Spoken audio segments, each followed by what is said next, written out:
Saudações alvinegras, pessoal, esse é mais um vídeo dos meninos de fora da vila. Eu sou o Danilo Rattori e nós vamos para o Chile. Íamos para Santiago, mas na verdade nós vamos para o Higgins enfrentar o Audax Italiano, que jogará também fora do seu estádio. Santos e Audax Italiano e Santos para meio que decidir, e aí sim, definitivamente, o futuro dessa Copa Sul-Americana. Bom, definitivamente é uma palavra muito forte, né? Apenas se o Santos perder, que daí eu considero eliminado de qualquer disputa. Mas, caso o Santos vença, joga uma pressão aí no Newell's Old Boys, que vai precisar vencer o Audax Italiano, caso queira se manter em primeiro lugar, e ajuda a gente a ficar com a segunda vaga. Então, falaremos aqui de Santos e Audax Italiano pela Copa Sul-Americana, jogo no Chile, que deveria ser em Santiago, mas não será, e falaremos disso. Mas antes, peço sempre, se inscreve no canal se você não for inscrito, deixe o seu like, compartilha e dê aí o seu palpite para este jogo contra o time chileno. Jogo que já tem um Santos bastante modificado, um Santos com muitos desfalques, e quase teve um desfalque de última hora. O Santos quase que teve e aí ficou sem, e aí vai ter de novo o reforço de Soteldo, do Jefferson Soteldo. Por quê? Meu Deus, porque o Santos não viu que jogadores venezuelanos, pessoas venezuelanas, qualquer venezuelano, para entrar no Chile precisa de um visto, coisa que o Soteldo não tinha. Não dá para acreditar, mas é verdade. O Santos quase ficou sem o Soteldo, chegou a ser dado como desfalque, não poderia entrar, por lei chilena não poderia entrar mesmo. Acabou que o governo chileno, junto com a Federação de Futebol Chilena, permitiram a entrada de Soteldo, então o Soteldo está relacionado e está apto a jogar, mas não deve ser titular. Abro aqui a escalação possível do UOL, que bate com a da Gazeta Esportiva, que é João Paulo no gol, João Lucas de volta, Joaquim Messias e Lucas Pires. Joaquim Messias, nenhuma novidade, Lucas Pires era o que imaginávamos. O João Lucas entra porque o Gabriel Inocêncio não foi relacionado para a Sul-Americana. Teve que esperar, né, o fim do Campeonato Paulista. Lembrando que ele era do Água Santa, que disputou a final. Então, nem ele, nem o Bruno Mezenga e nem o Luan Dias, que está contundido também, então sabe Deus quando é que joga, poderão jogar pelo menos essa fase da Sul-Americana. Eu não sei se no mata-mata, caso o Santos consiga passar, continuar valendo. Possivelmente vai ter um período aí de inscrição.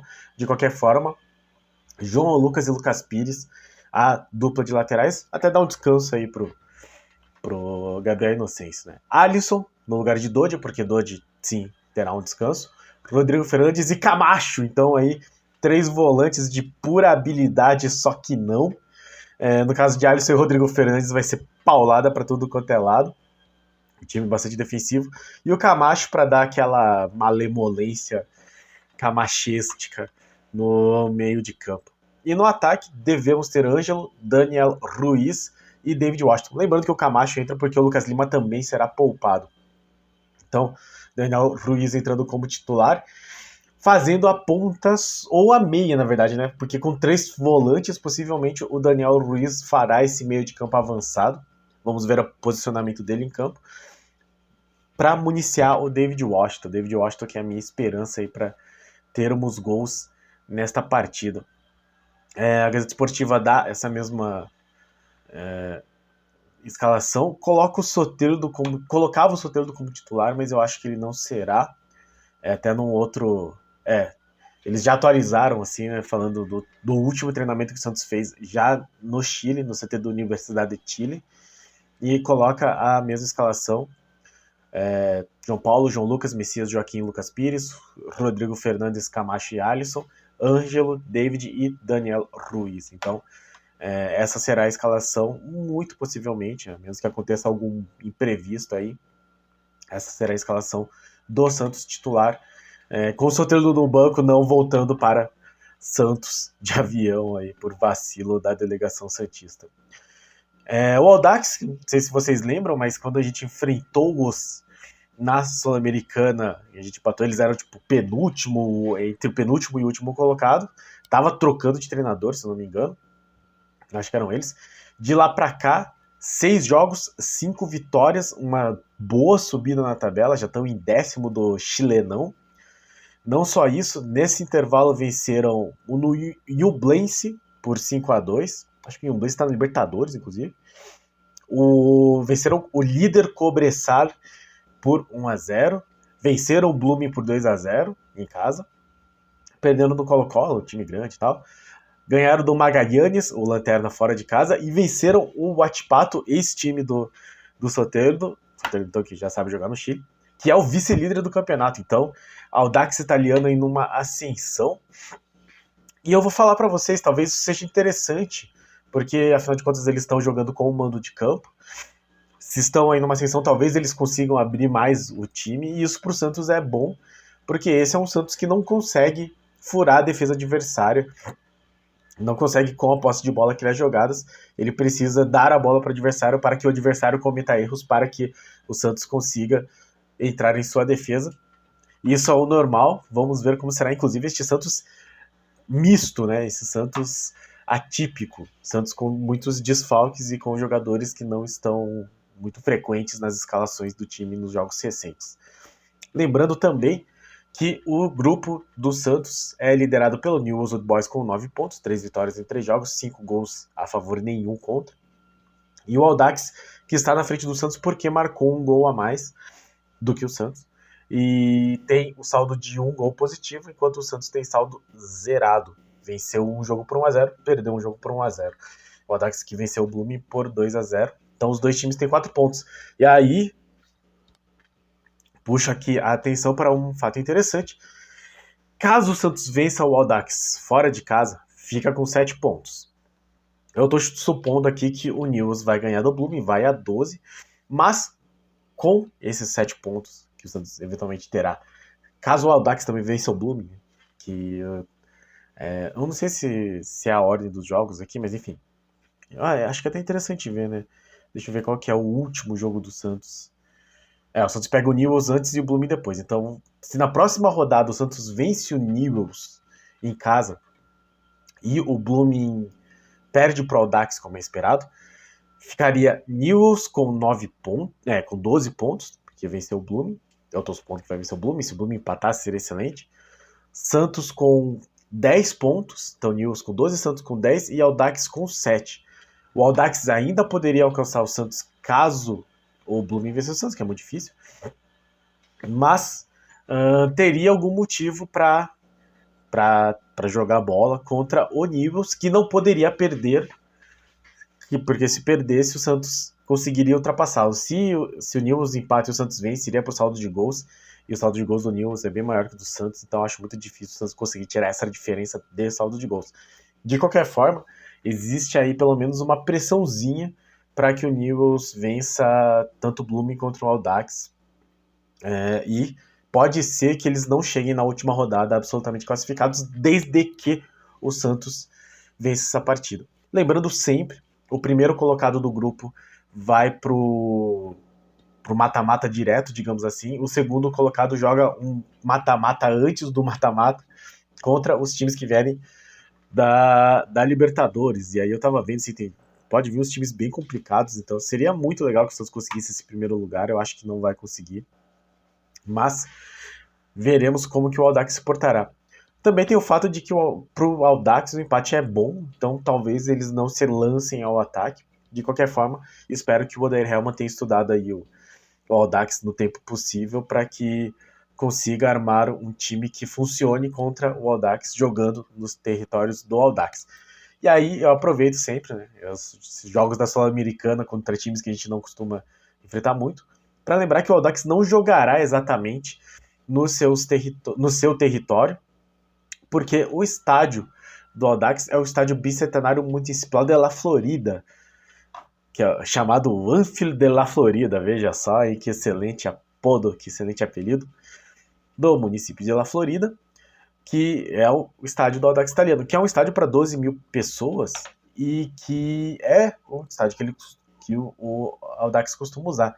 Mas a Conmebol, por ser a Conmebol, esse órgão absolutamente transparente e muito idôneo, impediu o Audax Italiano, não sei porquê, de jogar no seu estádio. O Audax disputou acho que um mata-mata contra a universidade, alguma das universidades do Chile, para entrar na Sul-Americana, se eu não estou enganado. E aí, desde já, naquele mata-mata antes, né, dos times que precisam disputar esse mata-mata, ele já estava impedido de jogar no seu estádio bicentenário municipal de La Florida. Vai jogar no estádio El Teniente, estádio Parque El Teniente, que fica na cidade de Rancagua. Então, 1 hora de carro, mais ou menos, do estádio deles. Então, esse que é o trajeto aí. 1 hora saindo da cidade mesmo de Santiago, no Chile, para ir para a cidade de Rancagua.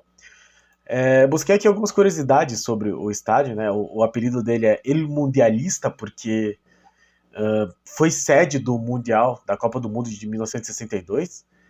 Deixa eu ver que jogo que aconteceu aqui.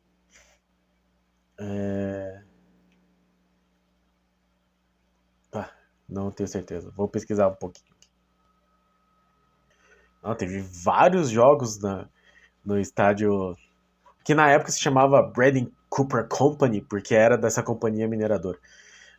Argentina 1, Bulgária 0, Hungria 2, Inglaterra 1, Inglaterra 3, Argentina 1, Hungria 6, Bulgária 1, Hungria 0, Argentina 0, Inglaterra 0, Bulgária 0. Então todos os jogos do grupo D, em que Hungria e Inglaterra se classificaram e a Argentina se eliminou, e a Bulgária também. E um jogo de quartas de final em que a Tchecoslováquia eliminou a Hungria.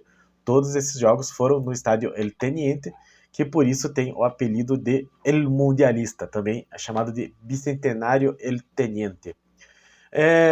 Não é tão legal assim, né? Eu até fui pesquisar quem que era o Teniente. Esse Teniente é o... Cadê? Aqui. Francisco Gutiérrez de Caviedes de la Torre, que era o antigo dono da mina El Teniente, aonde fica esse parque, aonde fica o estádio. Então, na verdade, a história é bem sem gracinha. É uma mina de cobre, então tem muita relação entre o Chile e a questão de exploração de cobre. Não sei se vocês lembram de uma mina que ficaram alguns chilenos mineiros presos. Acho que os 33 mineiros ficaram presos durante muito tempo e depois conseguiram escapar. Virou filme, enfim. Era numa dessas minas de cobre que foram muito exploradas durante a ditadura do Pinochet. E, inclusive, tem alguns times que têm alguma relação, né? Se eu não me engano, o Huachipato, ele tem um símbolo, que é o mesmo símbolo do Pittsburgh Steelers, porque tem uma relação de metalurgia. Esse símbolo da metalurgia que tem tanto no Huachipato, que são uns... Não é bem um losango, assim, mas são, tipo, como se fossem diamantes, assim. E o próprio Cobressal, que é de uma empresa de exploração de cobre. Então, o estádio El Teniente tem toda essa história com relação à exploração de cobre, mas é mais chatinho, né? O Bicentenário Municipal de La Florida seria mais interessante, até porque é o estádio deles. De qualquer forma, não sei se isso acaba sendo vantagem. O Santos, na Sul-Americana do ano passado, jogou contra o União La Calera, se eu não me engano, no estádio que não era deles, nem por isso conseguiu vencer.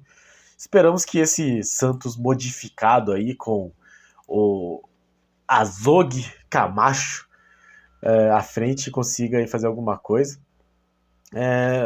Só lembrando que o Santos tem alguns relacionados interessantes, né?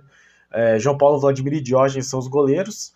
Natan e Kevson foram relacionados como laterais reservas, além do João Lucas e Lucas Pires. Michael e Luiz Felipe são os zagueiros, até nenhuma novidade. Balieiro, Ed Carlos e Ivonei são os possíveis meias que poderão entrar nos lugares de Fernandes, Alisson e Camacho. E Ângelo, Soteldo, David e Daniel Ruiz, além de Lucas Barbosa, Miguelito e Patati. Então, Miguelito e Patati... O Miguelito não é venezuelano também? Não, Miguelito é boliviano. Caraca, que preconceito com a Venezuela. Chile. Enfim, Miguelito e Patati estão aí relacionados também. Então, é possível que entre esses jogadores, até porque o Santos não tem muito mais o que perder. Acho que precisa vencer esse jogo para continuar vivo na Sul-Americana. Vamos ver o que acontece contra o Audax Italiano, antigo time de ciclismo, agora um time de futebol. Lembrando então, o jogo é às 9 horas da noite, horário de Brasília, amanhã, quarta-feira, 24 de maio. Transmissão do Paramount Plus, então coloque aí mais um serviço de streaming na sua lista de possíveis streamings para assistir o jogo do Santos.